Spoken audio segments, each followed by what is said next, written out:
Hola, queridos lectores y lectoras de la Gaceta de Haiku Hojas en la Acera. Con más de 10 años editándose de forma digital, vamos a dar un salto mucho más visual, un formato visual y con muchas novedades.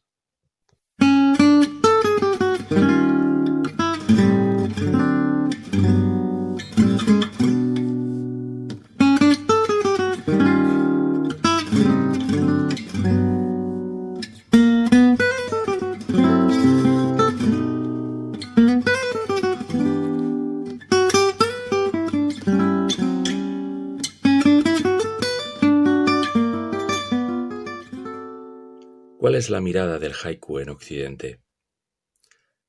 El profesor peruano Gonzalo Marquina nos invita a repensar el haiku con esa mirada. Según nos dice, el haiku no posee reglas, sino principios. Un conjunto de ideas elementales, no impuestas, pero inherentes al origen de la cultura japonesa. Y reflexiona, el haiku es sentido más que sapiencia. Con el profesor Gonzalo iniciamos estas pequeñas ponencias que queremos ir regalándoos en los programas multimedia de ELA. Y desde aquí agradecemos su colaboración, como también a Lámpara de Papel, que ha colaborado con este vídeo. Gracias. En Occidente existen múltiples escritos de corta extensión rotulados como haiku y autores que abiertamente se han promocionado con el título de Haijin sin conocer siquiera las nociones básicas de este género poético japonés. Muchos de ellos han decidido pasar por alto cualquier crítica alegando que nadie debería de seguir en realidad al pie de la letra tanta rigidez y reglas anticuadas. Ser creadores implica escribir con una actitud perpetuamente inconforme, dicen. Hay que buscar la originalidad del estilo, hay que ser rebeldes con la tradición. Ellos toman como ejemplo a los poetas norteamericanos de la llamada generación Beat y, en el caso del mundo hispanohablante, resaltan la figura experimental de los poetas simbolistas, modernistas, vanguardistas y posmodernos de las últimas décadas. Sin embargo, es necesario recordar que el haiku posee claves muy propias configuradas en base a una sensibilidad y a una cultura particular a través de la cual nosotros debemos de aprender a contemplarlo. Y el reto para Occidente consiste en repensar o deconstruir mucho de lo que a la fecha se conoce sobre el género. Para empezar, en el haiku no existen normas o reglas propiamente. Estas palabras se vinculan más bien al concepto de teoría literaria y este tipo de sistematización aparece en el Japón, es cierto, pero recién a finales del siglo XIX. En su lugar, y por ser un poema sustancialmente clásico, básicamente el haiku posee principios, es decir, un conjunto de ideas no impuestas por convenciones académicas, sino más bien aceptadas como algo inherente al origen de la cultura japonesa, algo elemental que a través del tiempo ha ido permeándola en todos sus aspectos. Uno de estos principios es, por ejemplo, el makoto, esta noción que sugiere aquella coherencia que debe existir entre lo que pensamos o sentimos y aquello que expresamos a través de las palabras y las acciones. El makoto habla sobre lo vivencial, de serle fiel a lo sentido para luego intentar recrearlo sin mucho artificio mediante el lenguaje. Justamente por eso se le suele traducir como el principio de sinceridad o de corazón verdadero. Otro principio importante es el del kotodama, el espíritu del lenguaje o el alma de las palabras, que trata sobre aquella sacralidad o poder que según los preceptos del shintoísmo poseen todas y cada una de las palabras, sobre todo los nombres. Y para no extendernos más, un último ejemplo de principio base que me parece importante resaltar es el del mono no aware, el aware de todas las cosas, el cual, según Yasunari Kawabata, Nobel de Literatura de 1968, representa no solamente el corazón del haiku, sino de toda la literatura japonesa. Y es que este principio nos revela que es un desacierto en realidad contemplar al haiku como un armazón hecho de códigos y teorías. El aware va más allá. va más allá incluso del pensar. El aguare es darse permiso para sentir, aquel instante en el que se acalla el intelecto y toma protagonismo el sentido en toda su expresión biológica. El aguare es esa sensación que nos embarga durante un instante de asombro, de pasmo, de maravilla, de fascinación, y que incluso nos genera hasta extrañeza, como si volviéramos a ser niños. Ese sobrecogimiento que nos asalta de imprevisto y que pareciera detener el paso del tiempo a nuestro alrededor durante unos segundos. Además, recordemos que la Ware sigue siendo un criterio válido en crítica japonesa actual. La calidad de escritores como Kawabata, Mishima, Oe, Kawakami y otros tantos es valorada justamente por cómo mediante las palabras logran recrear aquel detener del tiempo, aquella sensación extraña producida por las cosas que, como decía Norinaga, llegan, despliegan su belleza y se van. Por eso, incluso en obras dramáticas o escritas en prosa, vamos a encontrar momentos dedicados a detallar situaciones como el paso del viento sobre la alta hierba, el sonido de unas aves que abandonan la montaña, el brillo de una máscara de no colgada sobre una pared. En fin, el aguare llega sin que nosotros lo busquemos, se encuentra allí, en todas las cosas, y lo único que queda es entrenar bien los sentidos para disfrutar de esos instantes de belleza fugaz. Pero nada es una imposición o un dictamen. Como decía al inicio, son ideas que con el paso del tiempo han ido configurando la sensibilidad del pueblo japonés y que, como vemos, sitúan a su poesía en un espacio un tanto a la izquierda de nuestra concepción helenística de literatura. Y el haiku precisamente bebe de este misticismo, de esta influencia no teórica. Desde el inicio de su historia, los japoneses rehusaron explicarlo todo con minucia y, en lugar de utilizar reglas y conceptos demasiado complejos y complicados, usaron el arte para representar el mundo y sus misterios. Recordemos que durante siglos la poesía tuvo en Japón la misma función que la filosofía o la religión en otras sociedades del mundo. Por eso, cuando hablamos de principios básicos, no estamos hablando de leyes o reglamentos inflexibles, nada de eso. El haiku es algo que va más allá de una forma poética y es complejo en sí mismo porque exige introspección y autodescubrimiento, lo cual no es sencillo porque conlleva décadas de aprendizaje, pero es así. El haiku no es un poema simplista, no es un poema rápido, no es un poema sin esencia. Los principios son su eje central y necesitamos ahondar en ellos. Solamente así podremos aproximarnos a la comprensión del por qué, hasta la actualidad, los grandes maestros descartan al haiku proveniente del intelecto, o a qué se refieren al señalar la presencia de algo sagrado que inunda cada verso. Hay que descartar esta visión errada del haiku como un sistema de códigos estrictos y poner en su lugar la idea de los principios básicos. Ahora bien, respecto al tema de las vanguardias y al papel del autor como irruptor o reiniciador de una tradición literaria, me parece que hay cierta confusión desde nuestra lectura occidental. El haiku, como toda poesía, nunca ha sido una cuestión estática. Ha tenido en su interior, sobre todo durante los albures del siglo XX, gracias a que el Japón se apertura ideológicamente al extranjero, muchas tendencias y corrientes afines y opuestas entre sí. Y esto podría parecer caótico, pero si contemplamos todo desde una perspectiva más panorámica, vamos a darnos cuenta de que este debate perpetuo entre renovación y tradición le ha permitido al haiku evolucionar y desarrollarse a través del tiempo, y esto es porque en realidad ninguna vanguardia postuló cambiar el corazón del haiku. Si analizamos los postulados de los movimientos, vamos a darnos cuenta que ninguna pretendió deshacer los principios básicos a los que nos referíamos antes, ni la escuela del haiku cuadrangular o rectangular de 4 versos y sin kibo que lideraban poetas como Heiki Godó o Ippo Kirō, ni la escuela del haiku de ritmo libre de Sei Sensui, ni siquiera las escuelas de Shuson o Kaneko Tota que vieron en el haiku cualidades humanistas y sociales. Ninguna tuvo la intención ni propugnó el cambio de los principios básicos.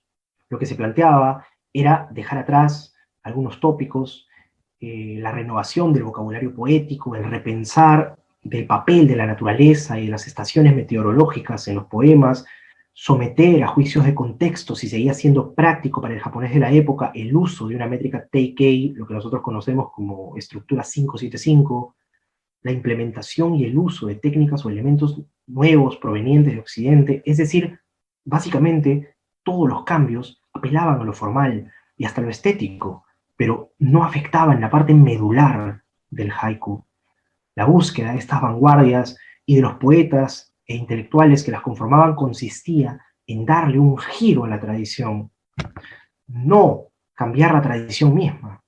Y esto es fundamental porque marca una clara diferencia con lo que se ha venido haciendo durante años con el género en Occidente.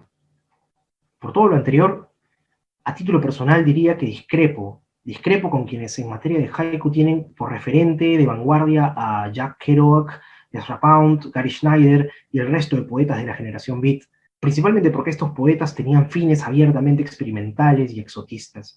Ninguno de ellos buscó vivenciar los principios de la poesía japonesa para abrazarlos o intentar comprenderlos, sino que lo hicieron con todo el ánimo de ser de alguna manera transgresores ante los ojos de sus contemporáneos.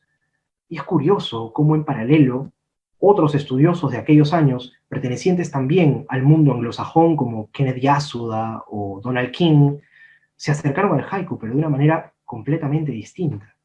Y bueno, dejando de lado los beatnik, podemos hallar este mismo problema en múltiples autores hispanohablantes: Antonio Machado, José Juan Tablada, Jorge Carrera Andrade, Alberto Guillén, Jorge Luis Borges, Mario Benedetti, Octavio Paz. Si uno lee sus intentos de haiku, no va a encontrar propiamente una vanguardia, como muchos afirman, ni estética ni formal, sino que siguen siendo sus poéticas particulares, solo que comprimidas, amoldadas muchas veces a conveniencia en 3 versos, pero sin atisbo de Makoto, Kotodama o Aware. Abrazar el haiku es una cuestión compleja. Quizá por eso muchos terminan trastocando y hasta rechazando sus principios para alimentar sus propias poéticas. Pero no debe ser así. Debemos aceptar que el haiku pertenece a un desarrollo sociocultural distinto al nuestro desde su génesis. Puntualmente en los países hispanohablantes es necesario reflexionar sobre lo que hasta hoy, a inicios de este nuevo siglo, conocemos en torno a este género poético. Para adentrarnos en el haiku la tenemos difícil, pero hay que hacerlo, y hay que hacerlo con todo lo que esto supone. No se trata de leer solamente un par de poemas, ni tampoco de cristalizar nuestra mira en un punto o momento de la historia del haiku y anclarnos allí y no salir, ni mucho menos debemos de doblegar al poema y su tradición a nuestros fines. Se trata de recorrer un camino que va a llevarnos seguramente toda la vida, pero hay que hacerlo, y hay que hacerlo sin premura, porque el éxito literario no se encuentra dentro de los principios básicos del haiku. El lucro y el renombre del autor o la fama no es lo importante. Si no tenemos intención de ser llamados haijin o poetas del haiku, quizá logremos percibir alguna vez lo que palpita realmente en el haiku de la rana de Basho, en el haiku de Buzón, en donde la brisa matutina acaricia los diminutos pelos de una oruga, o en el haiku de Isa, en donde una madre cuenta amorosamente las mordeduras de las pulgas de su bebé mientras lo amamanta, y hasta de repente logremos en algún momento comprender el afán que motivó a Shiki a dejar para la posteridad esta idea del haiku como un yasei, una pincelada de la vida misma. Finalmente, quisiera parafrasear el título del poemario de un buen amigo y compatriota peruano y así decir que la senda del haiku se inicia verdaderamente sin saber. Es más sentidos que sapiencia. Solo abrazando los principios básicos, solo descartando la idea de reconfigurar al género desde Occidente porque nos parece un imposible, solo concibiendo el desarrollo de la tradición no como una guerra entre vanguardias, sino como la construcción de una misma casa en donde cada parte es esencial, solo dejando de etiquetar como haiku o senryu a todo escrito breve a como dé lugar, y solo comprendiendo que hay que caminar y caminar, preparando el espíritu y los sentidos para intentar preservar de la mejor manera posible el aguare del mundo. Solo entonces podremos abrazar verdaderamente al haiku desde Occidente.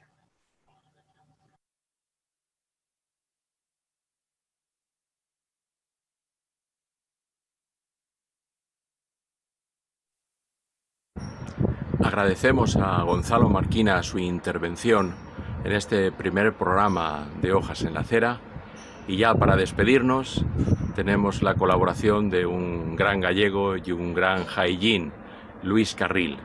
Con él nos despedimos hasta el programa que viene. Hasta siempre. Hola compañeros jaillín, pues aquí, en medio de este paisaje tan envidiable en el que me pilláis, resulta que me pide el amigo Enrique Linares que escoja un haiku y que comente un poco por qué lo he escogido. Entonces, pues claro, ¿cuál escoger? Y me he decidido por una cualidad que tienen las cosas muy valiosa para mí, que es la memorabilidad, si es que existe ese palabra, pero bueno, que algo se te quede en la cabeza. Mira. ¿Y cuál fue el primer haiku? Pensé yo que se me viene a la cabeza, ¡plas! Y ha sido este, y luego trataré de hilar por qué, si es que tiene algún porqué. El haiku es: hombre en la barra, por sus ojos se nota que está rezando.